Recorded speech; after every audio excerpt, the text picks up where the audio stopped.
What do we got here, Frank? This is Roger Osmond's getaway cabin, so that's why it's part of the trail. It's a part where you could rent this, stay overnight. I'm not sure. I think you can cook your meals or you can bring your own food, and so it's kind of a little side thing on the Leddy Lake Trail.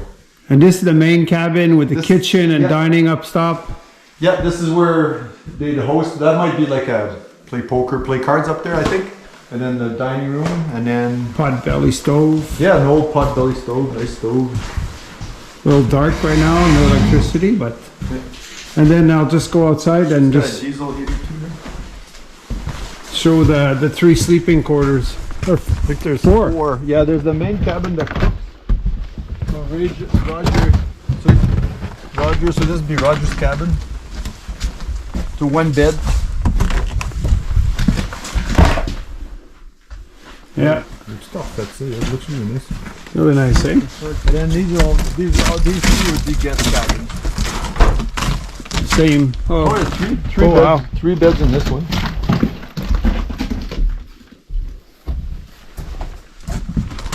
Same type of thing there? Another 3 beds, yeah, same thing.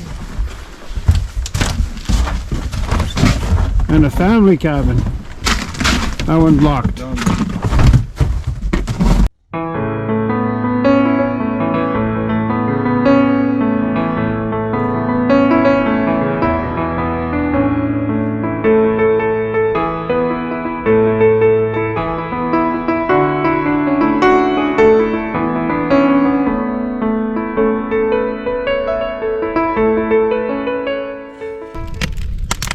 So Frank, I know you as a woodsman and a passionate motorsport guy. This is a perfect hobby for you, snowmobiling. Yep. Yeah, our dad bought us sleds when we were young in the about 72. In Elan, used Elan, and ever since, like sledding. Then kind of quit for a little bit, then started up again about 10, 15 years ago, and just didn't look back. Mountain sledding, trail sledding, joined the club in 2018, 2017, and been part of the club ever since. So enjoy riding out with my friends and stuff, and just having trash talking each other and having a good time. Introducing new people like you or reintroducing you to sledding, which is nice to see new people and stuff. You bought a trail pass, everything. That's good. So what about trash talking Roger a little bit here? How much? What's the level of trash talk? Keep it at a minimum, at a please. PG or? Yeah, no, we get out. We enjoy these trails, and we had good snow, but now we lost a lot of the snow. But that's how winter is. It is. You deal with what it deals you. We got another near freezing day today. Beautiful day. It's not too cold at all. It's better than last weekend. Because last weekend was a bit hot. Thermometers in every shed. Huh? -2. -2 official weather. Yep. No wind. So today we're doing another new trail. My first video was on Smith Mill. Second video on Wesley Creek. Today we're at Leddy Lake. Tell me about Leddy Lake. What's special about this trail? This is the Leddy Lake Osmond Getaway Cabin Trail, and it's just another trail over here. The biggest thing is we've got the Leddy Lake campground that they let us use as a staging area, and we can use their shelter there. There's firewood there too and stuff. And then 3 years ago, so there was no rest area in this one, like in the middle, so we made this trail, and then we got these woodsheds sponsored. Every trail has a woodshed. They're sponsored by local. Like this one's Fair Building Supplies, and then Fair and Square Builders built it, and then some of our club members, including myself, Roger, I know that was midday, I don't think you were here. No. So we just moved it out, and then every rest area has a porta potty. We can't seats over there, a woodshed, fire pit, picnic table, and then we keep the sheds full of dry firewood, like at every rest stop, so you can just stop, make a fire, enjoy the place with your family, and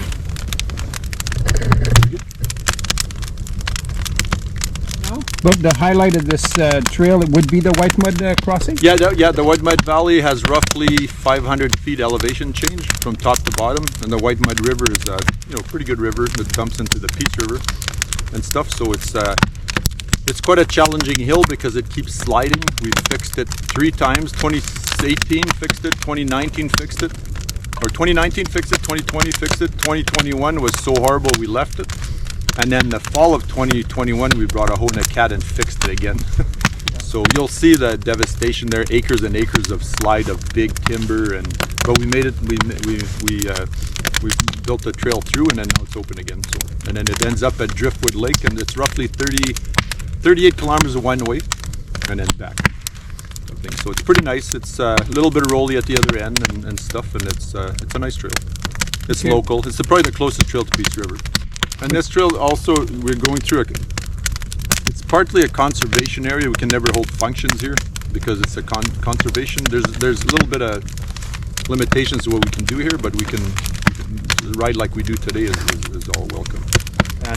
And then what they used to do, clear these trails, a lot of manual labor, chainsaws, and then sometimes mulchers, like big hydraulic mulchers, and it chews everything up. And that's expensive though. But and we still do. Last year we made a new loop on the Smith Mills. This year we cleared some more in Hines Creek, just mulched, because the willows kind of come back and stuff, and then we mulched. So we use big hydraulic mulchers from 250 horse to some are almost 300, 350 horse, so pretty big mulchers. They do a really nice job, but expensive. I think so. That's why it's important to buy trail passes, because that's our biggest fundraiser for funds for the club and stuff. You also use power lines. You also use power lines, private land. Like here, there's no private land. The only private land is the Wesley Creek one. Hines Creek too. Hines Creek goes on private land. That's sometimes trouble because some landowners will not let us on, and sometimes big multinational investment companies buy land. They will not let us go on their land either because of liability. They're all afraid of liability. But as a trail pass holder, when you have a trail pass holder, you're covered under 2 million liability. So as long as you're on the trails or within the close proximity to the trails, you're covered under the Alberta Snowmobile Association's liability. So there's multiple benefits to being a trail pass holder. In case of an accident? Yeah. If we hit each other, you hit a tree on your trail, if somebody sues you, you're covered for 2 million liability under the club, under a trail pass. Not small damage on your No, not physical damage, just liability, like injury. Yeah, injury. Yeah. If you injure somebody or somebody injures you or something like that. Not the trail. Yeah. The Hines Creek Trail and the Smith Mill Trails join there. Like we stopped at that intersection with you guys a couple weeks ago, and that's the only 2 trails that join, and the only Hines Creek Trail is the only trail that goes into a town. St. Isidore too there. St. Isidore has access to a town also, but it's not as many amenities in that. So. Yeah. Is there plans for Leddy Lake to join up with the Wesley Creek? No, you'd have to cross the river. Yeah, and that's a big thing. That's a big thing. A liability thing, and it's a big thing. But the Wesley, I saw on the website that eventually the Wesley Creek one intends to go towards Cadott more. Not joining? Yeah, that was earlier on planning, and that kind of got abandoned. But last couple months ago, 2-3 months ago, Woodland Cree Band in Cadott Lake approached us. I have worked with Woodland Cree for 20 plus years in the past in the logging industry, so I still got really good connections, and they're interested about joining Wesley Creek to Cadott Lake. And then also Boucher Brothers might be involved. It might be like our snowmobile club, Peace Valley Snow Riders, Boucher Brothers somewhat, and then Woodland Cree will join and then pool money and then hopefully get enough money to build a trail. The cut lines are all there. It's just a matter of getting approvals and laying it out. And then that would be how many more kilometers? It all depends. It all depends where we go. It could be 30 to 40 kilometers ish kind of thing. It all depends how much money we get, and then how what kind of trails. There's power lines, pipeline right of ways. Everything's there. We just got to clean it up a bit. Then get approvals. Faut que tu respectes l'hiver. Si tu respectes pas l'hiver, elle va te donner une claque. Elle va te mettre à sa place. Comme il y a 2 ans, quand on était venu ici, là, on est parti de la maison, c'était moins 30. Ouais, c'était 29, 28. On est arrivé ici, c'était 31, 32. Mais il venait de faire 40. Fait qu'on on était acclimatisé un peu, comme c'est pas pareil comme s'il faisait fret. Puis là, ça faisait longtemps qu'on ridait pas, parce qu'il faisait trop fret. Fait qu'on est venu rider à 30, 31. c'est fret. Oh oui, il y en a qui ont gelé, il y en a qui sont pas rendus au bout. Moi puis Roger puis Colby, on était 3 qui sont rendus jusqu'à Driftwood Lake. Yeah. Parce qu'on était mieux équipés. Yeah. Il y en a gros, ils ont reviré puis ils ont réalisé qu'il Il y avait des choses qui avaient juste des gants. Ouais. Puis il n'y avait pas de vitre. Il had no windshield. Des mountain sleds, il n'y a pas de Oh. vitre, des mountain sleds. Fait qu'il y avait toute la Le fret. Au bout.